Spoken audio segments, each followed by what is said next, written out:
capítulo 9. Então, dando continuidade ao estudo aqui do nosso livro, né? A essência do budismo, Traleg Kyabgon Rinpoche, capítulo 9, que fala sobre a paramita da sabedoria, que é a sexta paramita.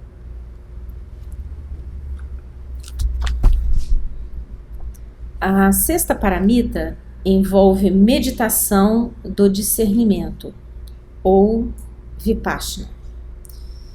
Enquanto a meditação da tranquilidade é voltada à estabilização da mente, a meditação do discernimento procura dar origem ao discernimento ou sabedoria. Então, dentro da meditação, só relembrando, a gente tem o Shiné ou Shamatha e depois vem o Laton ou Vipassana. Tá? Shiné e Laton em tibetano, Shamatha e Vipassana em sânscrito. Quando praticamos a meditação da tranquilidade é o Shiné, isso mesmo. Interessa-nos apenas aprender a sossegar a mente e superar as perturbações causadas pela interrupção de pensamentos e emoções. A meditação do discernimento, ou Laton ou Vipassana, por outro lado, lança mão de pensamentos e conceitos. Entretanto, a meditação do discernimento precisa se basear na meditação da tranquilidade. É óbvio, para você chegar numa tem que passar pela outra, né? Segundo o budismo Mahayana, a sexta é a mais importante das paramitas, porque sem discernimento ou sabedoria, todas as outras permanecem no nível mundano, incapazes de assumir importância espiritual. Paramitas como generosidade, paciência, vigor e mesmo a prática da meditação da tranquilidade seriam corrompidas por nossos hábitos, conflitos emocionais e delusões arraigados. Mas é possível superar estes obstáculos pela prática da meditação do discernimento, de modo que a prática das outras paramitas possa ser real e não temporária.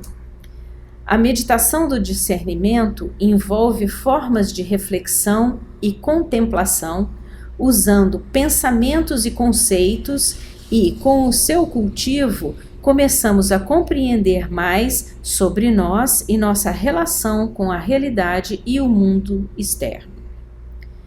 A prática das outras paramitas, voltadas para o desenvolvimento da compaixão, não é suficiente para atingir a iluminação. Nem podemos atingi-la cultivando apenas sabedoria. Contudo, com a prática da meditação do discernimento, todas as paramitas podem ser apropriadamente integradas e a iluminação pode ser alcançada.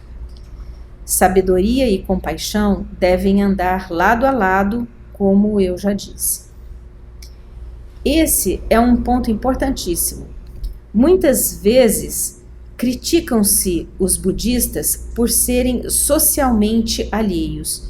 Dizem que enfatizamos a ideia de iluminação, ausência do eu e meditação, enquanto negligenciamos os aspectos sociais da vida diária.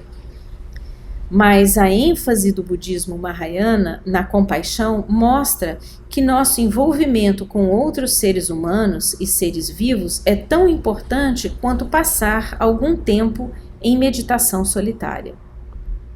Atisha afirma em A Lâmpada da Iluminação, Atisha foi um grande mestre budista, tá? Então, ele escreveu A Lâmpada da Iluminação, onde ele escreve: como discernimento sem compaixão e a compaixão sem discernimento foram chamados de servidão. Não podemos separá-los um do outro. É muito importante dedicarmos tempo à meditação, tentando compreender a nós mesmos e nossa relação com o mundo.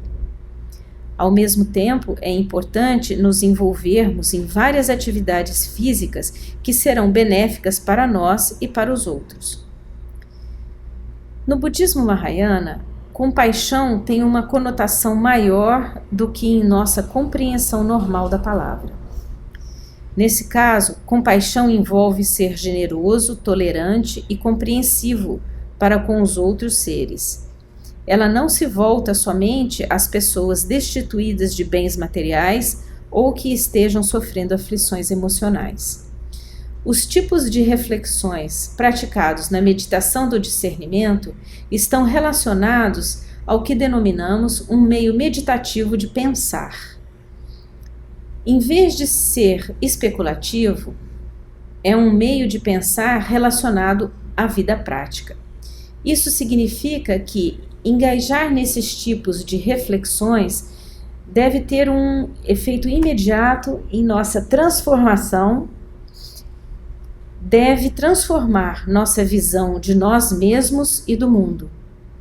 Assim, embora faça uso de raciocínio e lógica, a meditação do discernimento não lida apenas com questões abstratas, ela lida com questões reais, como o modo como vivemos e experienciamos o mundo.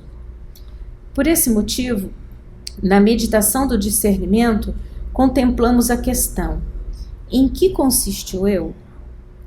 Contemplamos também a relação entre o eu e o mundo externo e a natureza da suprema realidade.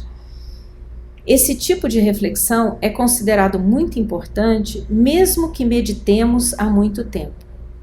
Se praticamos a meditação da tranquilidade, mas ainda não nos engajamos na meditação do discernimento, não conseguiremos uma compreensão real do significado do eu ou de nossa relação com o mundo e a suprema realidade. Sem essa compreensão, a ignorância, a causa básica do sofrimento, nunca será erradicada.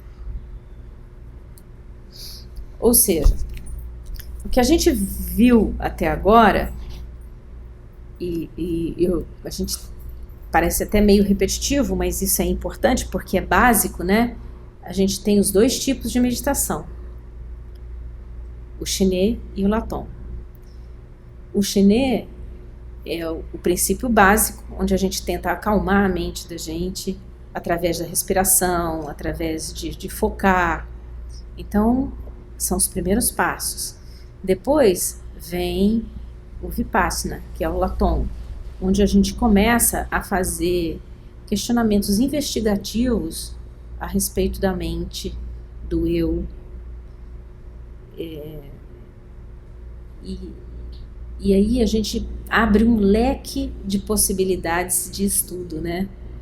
Porque a gente tem como, dentro da escola a qual eu estudei, né, explica o funcionamento da mente através das 8 consciências, né? E a gente, compreendendo o funcionamento da mente, facilita a gente olhar para a nossa própria mente atuando, né? Facilita a gente olhar para a nossa própria mente, nos levando a ter essas emoções aflitivas, né, que tanto tiram a gente do prumo.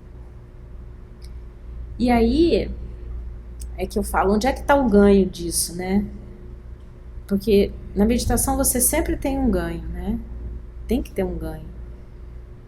É justamente na hora que, se você é treinado em Shiné e Laton, em pacificar e compreender e olhar para sua mente, na hora que você estiver se inflamando de raiva, você vai ter capacidade de olhar para a sua própria mente e entender o porquê, como aquilo se formou, e ver e dissolver aquilo. Porque na realidade, quando a gente compreende como funcionam as coisas, a gente entende que nada tem substancialidade, entendeu? Que nada realmente afeta a gente quando a gente tem sabedoria das coisas, de como as coisas realmente são, de como as coisas realmente funcionam.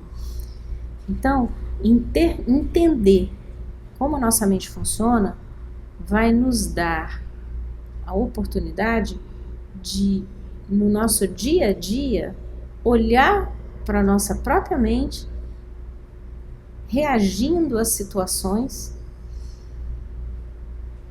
e compreender essa reação. Com isso, a gente evita muitas ações de palavra, corpo e mente que podem ser danosas não só às outras pessoas, mas principalmente a nós mesmos. Exato, isso aí. Então, continuando aqui, ó. Pois não. O comentário do mestre dele, acima, não entendi. Qual deles, né? Que teve muitos comentários aqui. A Tisha. Isso. Ele diz que discernimento sem compaixão e compaixão sem discernimento não podem ser separados um do outro. Isso é o que ele disse. Na lâmpada da iluminação. Porque este capítulo a gente está tratando da sabedoria, que é a última das paramitas, as 6 paramitas. E ele fala do aspecto de que se você não tiver compaixão, o seu discernimento não vai, a sua sabedoria não vai adiantar de nada. Discernimento aqui é sabedoria, né? Ele se refere a discernimento como sabedoria. Então, de que adianta você ser um homem sábio e não aplicar aquilo que você sabe no seu dia a dia, né, em prol do bem-estar seu e de todos os seres? Isso é compaixão, né?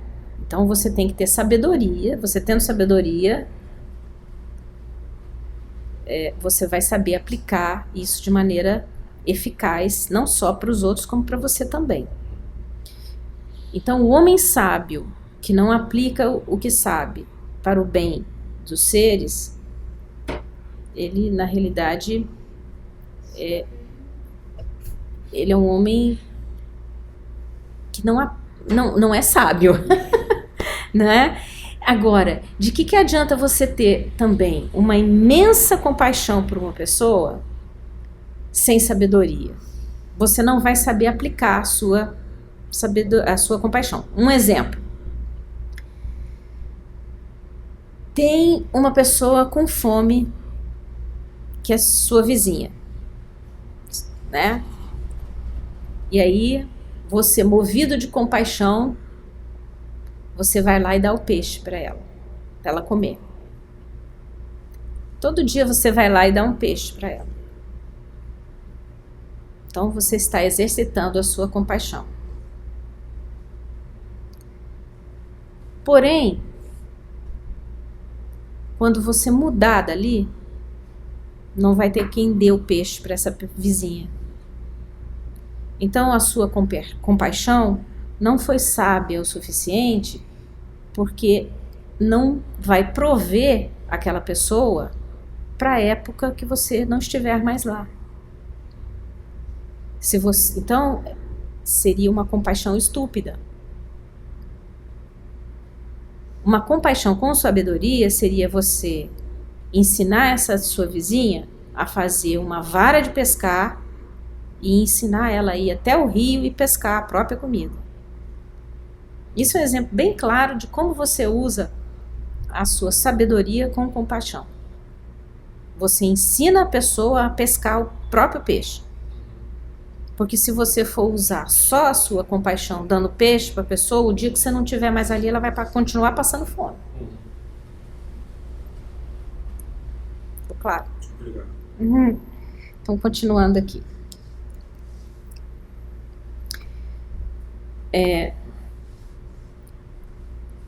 diferentes aspectos da filosofia budista Mahayana, porque, gente, a gente não pode dividir as coisas, né? O budismo tibetano, ele veio do budismo Mahayana. Então, as outras escolas de budismo, o Hinayana, o Mahayana, eles estão inseridos dentro do budismo tibetano. A gente não pode dicotomizar as coisas, tá? Muitos dos nossos conceitos, aliás, muitos não, todos eles vieram do Mahayana, né? Então, essas escolas de filosofia que existiram na antiguidade, né, a Madhyamaka, Yogacara, tudo trouxeram conceitos dentro do nosso budismo, tá? Da nossa escola. Não. Trouxeram para o budismo tibetano, né?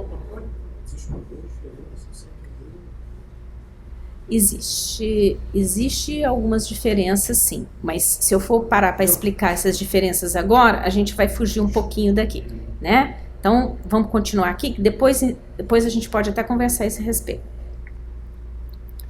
Diferentes aspectos da filosofia budista Mahayana costumam servir de base para a meditação do discernimento.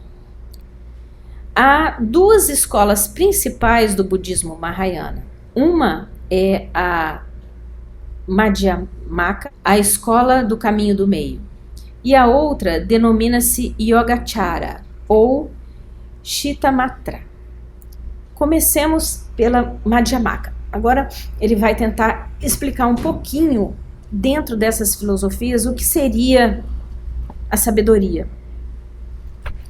No primeiro capítulo deste livro, abordei a ideia do caminho do meio e como a compreensão de nós mesmos, da natureza do mundo e da suprema realidade costuma recair nos extremos do eternalismo ou do niilismo. Ou seja, ou acreditem que tudo existe ou que nada existe. Os eternalistas acreditam na existência de um eu permanente, inalterável, imutável, por trás ou além de nossos corpos e de nossas experiências usuais de pensamentos, sentimentos, emoções e memórias. Já os nihilistas não acreditam na existência de algo como o eu ou a própria mente. Para eles, apenas o mundo material é real. Nessa posição materialista, qualquer conceito de eu ou mente reduz-se a processos cerebrais ou funções biológicas. Diferentes filosofias e religiões postulam a noção de uma realidade imutável ou absoluta. Há quem entenda isso de forma pessoal e teísta, enquanto outros entendam-no de maneira mais impessoal e metafísica. Mas em ambos os casos, acredita-se em uma realidade imutável, permanente e absoluta, que é substancial e intrinsecamente existente. Além disso, fenômenos físicos como mesa, cadeira, montanhas, casas e pessoas são vistos como tendo uma existência extrínseca e uma essência ou substância duradoura. De acordo com o budismo Mahayana, essa crença se baseia na ignorância e a noção de uma existência duradoura gera sofrimento. O sábio budista Dinagna afirma: quando há um eu, a pessoa se torna consciente da outra. De eu e outro surge a crença na existência independente, e do antagonismo resultante da união destes dois advém todos os males.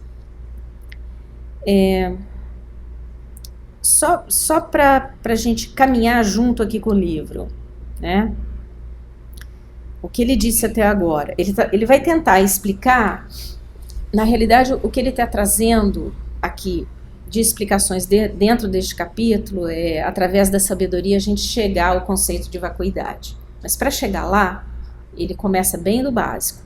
Que tem pessoas que acreditam na existência do eu, na existência duradoura das coisas, e tem pessoas que não acreditam na existência do eu e na imutabilidade das coisas, ou seja, que tudo se transforma, né? Tudo é impermanente.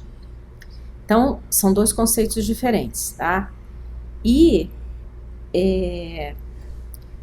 mais que a escola Madhyamaka, e é um conceito básico da Yogacara também, acredita-se que todas as nossas emoções aflitivas e pensamentos aflitivos vêm dessa ideia errada, né, de existência do eu e do outro como uma entidade. A gente vai chegar lá, tá? A gente vai chegar lá. Por enquanto, guardem só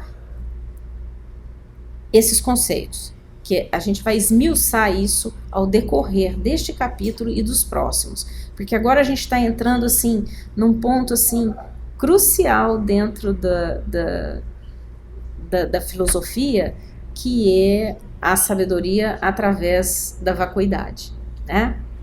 Então vamos caminhar devagar.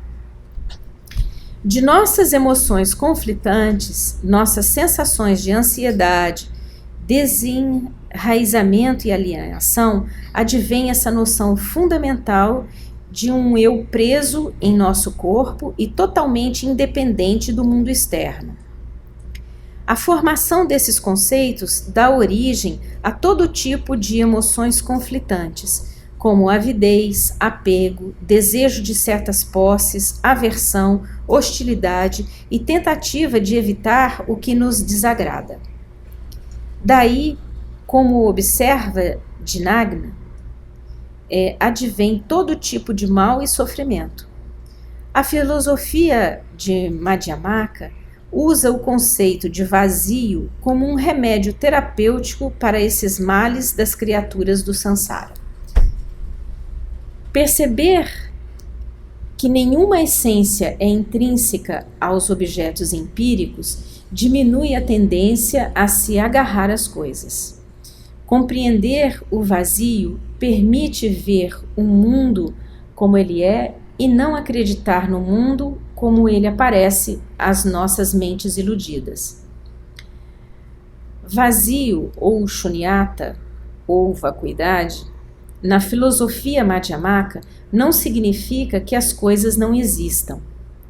Não significa que nossa experiência diária do mundo seja algo totalmente falso, que tudo não passa de um sonho. Muitos ocidentais acham que é exatamente isso o que a tradição Mahayana está dizendo. O fato de que as coisas não têm existência intrínseca ou essência duradoura e permanente não significa que não existam. Montanhas, cadeiras, mesas, casas, pessoas, carros e televisões, tudo isso existe, mas não possui uma existência intrínseca. Bom, o que é existência intrínseca? Existência intrínseca é as coisas existirem por si só. Então vamos começar assim do princípio básico, né? Como é feito, por exemplo, um copo de vidro? O copo de vidro já nasceu existindo? Não. O copo de vidro, ele é um composto. O vidro é feito do quê? Vocês sabem? Areia. Todo vidro é feito de areia. Mas a areia, como a gente conhece, é a areia da praia. Como é que se faz para a areia se tornar um vidro? Tem que aquecer e derreter. Então a areia é passada por um processo de aquecimento, de fusão, né? E aí isso vai transformar as moléculas da areia, que vão se fundir a determinada temperatura, e vai transformar no vidro. Mas transformar no vidro não é um copo. Para o vidro se transformar no copo, foi necessário moldar o vidro em uma determinada temperatura para ele se transformar num copo. Então, na realidade, existência intrínseca é que nada existe por si só. Tudo que vocês forem pensar que existe é um composto de causas e condições. Por exemplo, quando vocês olham para mim, vocês me veem num formato, né? Um corpo com carne, né? Osso, olho, nariz, boca, cabelo. Mas se a gente aprofundar um pouquinho mais, eu sou um monte de células. E se a gente aprofundar um pouquinho mais, essas minhas células são um monte de átomos. E esses átomos, se a gente aprofundar um pouquinho mais, são constituídos de várias partículas. Hoje em dia, já foram além dos quarks, né? Até já conseguiram medir o espaço entre essas moléculas, que se agregaram de uma forma tal, devido à eletromagnética, e foram formando compostos, foram formando átomos que formaram células, que formaram órgãos, que formaram um ser humano, que eu estou aqui. E eu nasci da união de um óvulo com um espermatozoide, que era um composto de células, que era um composto de átomos, e por aí vai. Então, nada nesta nossa existência existe por si só. É um composto de causas e condições. Até aí, tá todo mundo junto? Tá bom. Quando a gente parte para pensar um pouquinho a mais, né, e olhar para o funcionamento da nossa mente, tá, a gente passa a ter mais dúvidas do que respostas. Mas isso é importante, né? Por exemplo, o que é a mente da gente? Onde ela se encontra no corpo? É no cérebro? É na ponta do dedo? Quando você pensa no dedão do seu pé, onde é que está sua mente? Está no cérebro ou está no dedão do pé? E quando você vê um elefante na rua, onde está sua mente? Lá no elefante ou no meu no cérebro? Entendeu? Também. Não é? A sensação de medo, né, que bota você para correr, né? Onde é que está sua mente nessa hora? Tá no instinto de sobrevivência, mas, né, como funciona isso? Onde é que está? Então, o intuito não é dar resposta. O intuito é fazer questionamentos, é fazer perguntas, né? Então, vamos continuar para não sair. Então, existe um erro da gente achar que tudo é para sempre, né? Que tudo tem uma existência intrínseca. Então, isso daqui não existe por si só, isso também não existe por si só. E um dia isso vai acabar, né? O que agregou aqui para formar esse copo, um dia vai se desfazer. Como surge este erro? O erro não consiste em pensar que as coisas existem, mas em pensar que elas possuem algum tipo de substância que perdura. Criamos problemas em nossas vidas exatamente por darmos importância demais às coisas, achando que elas têm essência permanente. Levamos isso a sério. Começamos a nos apegar às coisas, a desejá-las, e não conseguimos abrir mão delas. Mas, se compreendermos que as coisas não têm uma essência ou substância permanente, poderemos nos tornar mais flexíveis, menos dogmáticos e mais moldáveis. Vazio significa falta de existência intrínseca, ou estar vazio de essência ou substância. Olha que conceito legal de vacuidade aqui, né? Tá? Então a gente chegou de uma maneira assim bem suave ao conceito de vacuidade, que é um conceito às vezes difícil da gente compreender, mas que ele explicou aqui muito bem. Esse mestre, ele tinha essa qualidade de falar numa linguagem que todos possam compreender.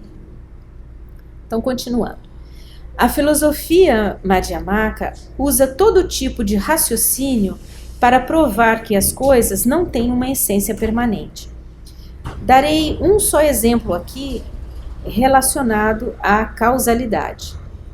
Nagarjuna, o fundador da filosofia Madhyamaka, afirma em seu texto conhecido como Madhyamaka Karika que as coisas, quaisquer que sejam, não surgem em algum lugar de si mesmas, de outras coisas, de ambas as coisas ou sem nenhuma causa. Isso significa que as coisas não passam a existir devido a uma causa autoexistente que dá origem a um efeito autoexistente.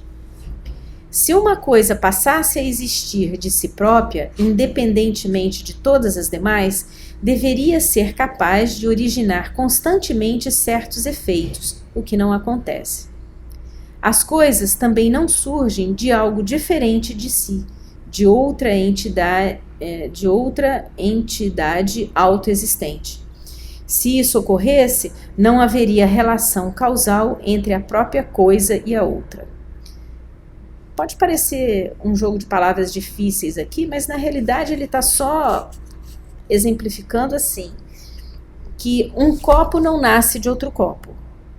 Um copo é resultado de causas e condições que vieram a formar este copo e que um dia isso vai se desintegrar.